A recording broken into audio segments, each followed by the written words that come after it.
At exactly 2:17 a.m., in the quiet town of Maybrook, Pennsylvania, something unexplainable happens. While most of the neighborhood is sleeping, 17 children, all classmates from the same third-grade class, get up from their beds, open their doors, and walk into the night. No one hears them leave. No one stops them. By morning, they are simply gone. 17 children, missing without a trace. And in a town where everyone knows everyone, that kind of disappearance is impossible to ignore. Parents panic, the police scramble, and the community is left asking the same chilling question. Why did all of them walk away at the exact same time? But there's one child who didn't join them. His name is Alex Lilly. For reasons no one can explain, he stayed behind. And that single fact makes him both a mystery and a target. From here, the story unfolds like a nightmare told through multiple sets of eyes. Each perspective gives us another piece of the puzzle, but no one can see the whole picture. Not yet. The first story we follow is that of Justine Gandhi, the children's teacher. Imagine showing up to class and nearly every desk is empty. In a single night, most of her students have vanished, and the entire town is staring at her, whispering, asking if she knew something. At first, it's subtle. The uneasy looks from parents, the questions from school administrators. But soon, the pressure becomes unbearable. The principal, Marcus Miller, has no choice but to place her on leave. To the community, she's either incompetent or hiding something. To Justine, it feels like exile. She loves her students, and now the town believes she somehow failed them, or worse. But the story isn't just hers. We also meet Archer Graff, a father drowning in grief. His son, Matthew, is one of the missing 17. Archer is furious with how little progress the police are making. Every day that passes feels like another nail in the coffin of hope. Unlike Justine, Archer isn't willing to sit on the sidelines. He starts asking his own questions, chasing leads, and pressuring anyone who might have answers. For him, this isn't just about finding out what happened. It's about refusing to let the world forget his son. Through Justine and Archer, we see the panic spreading across Maybrook. Parents keep their kids inside, locking windows and double-checking doors. Police patrol the neighborhoods, but their presence only makes things feel more dangerous. And while rumors swirl, kidnappings, cults, government experiments, the truth seems far stranger than anyone is ready to admit. And then there's Alex, the boy who stayed behind. His silence unsettles people. Why didn't he follow the others? Was he spared, or was he chosen for something different? The town wants answers from him, but Alex's home life only deepens the mystery. His parents are acting strangely. They sit motionless for hours. They cover the windows with sheets. Something isn't right inside that house. For Justine, the guilt becomes unbearable. Even after being removed from the school, she can't stop thinking about her students. She knows something is wrong, something the police can't see. So she decides to do her own investigating. She starts watching Alex's house at night, parked outside in her car, hoping to catch a glimpse of whatever secret the Lilly family is hiding. Meanwhile, Archer digs through police reports, revisits places his son used to play, and questions neighbors. His obsession makes him reckless, but he doesn't care. All that matters is finding Matthew. 2 different people, 2 different missions. But both paths are about to lead them closer to the same chilling discovery, that this isn't just a disappearance. Something darker is pulling the strings. And the deeper they dig, the clearer it becomes. This nightmare isn't random. It's ritual. The suspicion and the search. The days after the disappearance grow heavier.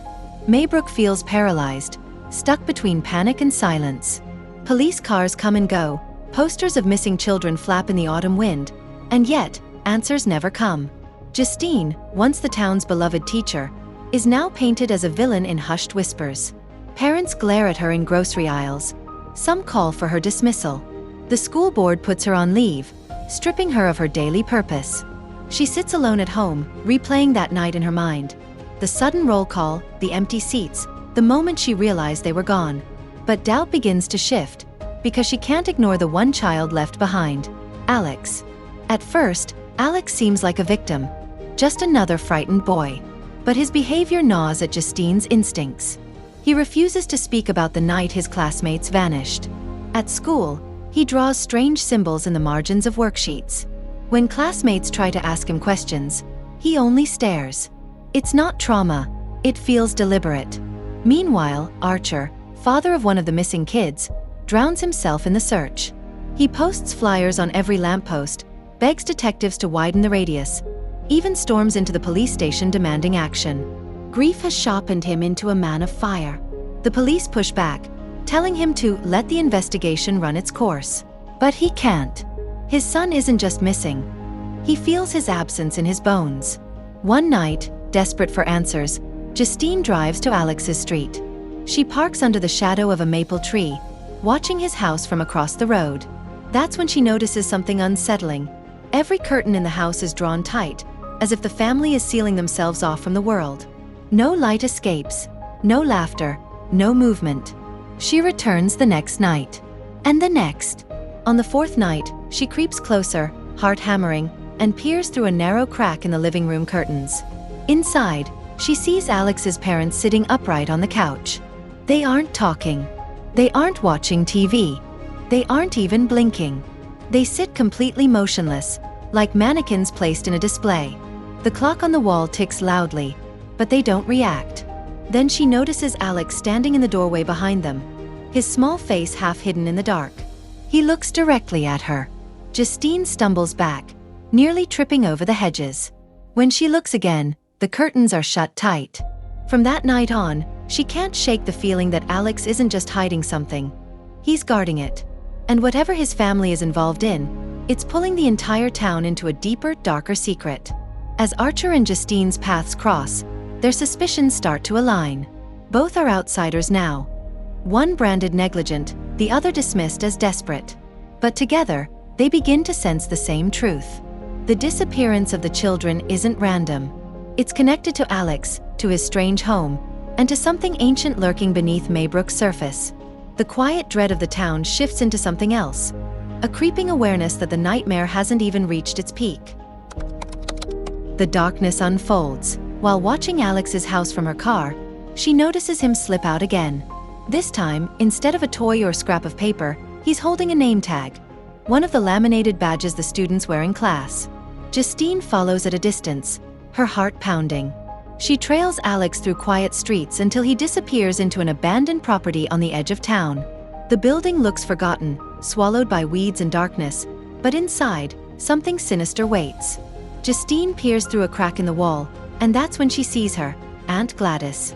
Gladys is old, frail, and grotesque, her body crumbling with sickness, her hair falling out in clumps. But she's not just a dying woman. Around her are strange objects, ribbons, strands of hair, personal belongings from children, each one laid out carefully, like offerings. And as Alex delivers the name tag, Gladys murmurs incantations under her breath. It's a ritual. For the first time, Justine understands, Alex hasn't been spared. He's been chosen. Gladys is using him as a collector, sending him to gather pieces of his classmates. Each item, each lock of hair, strengthens her enchantments. The missing children didn't just walk away. They were drawn out of their homes, guided like sleepwalkers by Gladys's magic. At the same time, Archer's investigation leads him to similar truths. While searching through old town records and speaking with longtime residents, he hears whispers of an old family line, rumors of witchcraft, rituals, and dark pacts dating back generations. The Lillis, Alex's family, were always strange. And now, Archer begins to see why. But this isn't just about history, it's happening now. Archer starts noticing signs of the enchantments himself. Children standing in the streets at odd hours, frozen in unnatural poses. Neighbors staring blankly from windows, as if caught in a trance. The line between normal life and the supernatural is blurring fast. Back at the abandoned house, Justine watches in horror as Gladys performs another ritual. Her skin tightens, her breathing eases, as if she's stealing vitality from the children she controls. For every child trapped in her spell, Gladys gains strength.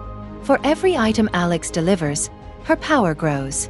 Justine retreats, shaken to her core. How can she fight something like this? How can she convince anyone that the disappearances aren't random, but the result of a witch draining life from children? She realizes Archer might be the only person desperate enough to believe her. Their paths finally cross when Archer, following his own trail, arrives near the same abandoned property. At first, he thinks Justine is another obstacle, another adult who's failed his son. But when she tells him what she saw, her words echo his own fears. Together, they piece it together. The missing children, Alex's strange errands, the Lily family's secrets, and the dying witch pulling it all like puppet strings. It's bigger than grief, bigger than guilt. It's survival. But knowing the truth doesn't mean they can stop it. Gladys's power is growing, and the children are slipping further away with every ritual. If Justine and Archer want to save them, they'll have to confront Gladys directly. And that means facing not just an old witch, but a town that may already be under her control. The confrontation and the aftermath. By now, the truth is undeniable. Aunt Gladys isn't just an old woman clinging to life. She's the one who has orchestrated the entire nightmare. With Alex as her unwilling helper, she has stolen fragments of the children's lives, binding them to her will through twisted rituals. The only way to save them is to break her hold. Justine and Archer know what they're walking into is dangerous. Gladys is frail in body, but her power has made her nearly untouchable. Still, they can't stand by while the children waste away. They prepare for the confrontation, driven by guilt, grief, and desperation. Inside the abandoned property, the air is heavy with the smell of smoke and herbs. The walls are plastered with scraps of ribbon, locks of hair, and pieces of clothing. And in the center, Gladys sits, whispering incantations, while Alex hovers nearby, his eyes glazed, his hands trembling as he delivers yet another offering. When Justine bursts in, her voice breaks the ritual. "Alex! Stop!" The boy flinches, as if waking from a dream. Gladys turns, her face twisted with rage, but Archer steps forward, demanding his son back. It's chaos, the witch shrieking, Alex caught between fear and obedience, Archer and Justine desperately trying to break the spell. What follows is less a fight and more a storm. The children, still under Gladys's influence, appear in the shadows, moving stiffly, their arms outstretched just as they were on the night they vanished. Their eyes are empty, their bodies drained, but they respond to Gladys's call. She commands them like puppets, sending them against Justine and Archer, who struggle to defend themselves without harming the very children they came to save. But something shifts when Alex hesitates. For the first time, he resists. With trembling hands, he turns against his aunt, scattering the ritual objects across the floor. The spell falters. The children stop, their movements jerky, uncertain. Gladys screams, trying to hold the ritual together, but the fragile balance of her magic collapses. In a chilling turn, the children themselves turn on her. No longer silent puppets, they swarm her with a primal fury. Tearing, clawing, lashing out with the strength of years stolen from them.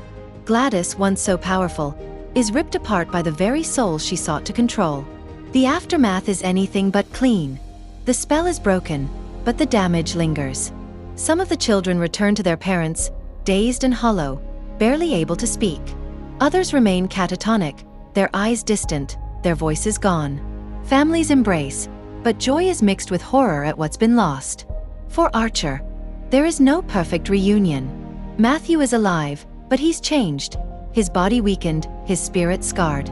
Archer holds him close anyway, refusing to let go, even as he realizes his son may never truly be the same. Justine, meanwhile, is left with a different kind of weight. She saved her students, at least in part, but the scars of failure and suspicion will never leave her. She watches as the town struggles to rebuild, knowing that nothing will ever return to normal. As for Alex, he cannot stay in Maybrook. His parents are broken beyond repair, trapped in their own silence and madness. Eventually, he is sent away to live with another relative. He leaves the town behind, but the memory of what he did, and what he was forced to do, haunts him. The story closes not with triumph, but with unease. Some children begin to recover, whispering words after weeks of silence. Others remain locked in their trauma. Parents weep, families fracture, and Maybrook carries a scar it will never heal from. Because in the end, weapons isn't just about witches or rituals. It's about the wounds left behind when the unthinkable happens. It's about the terrifying truth that not every child comes back the same. And it's about how one night at 2:17 a.m. turned an ordinary town into a living nightmare. And as the credits roll, the lingering question remains: if evil can hide in plain sight once, what's to stop it from happening again?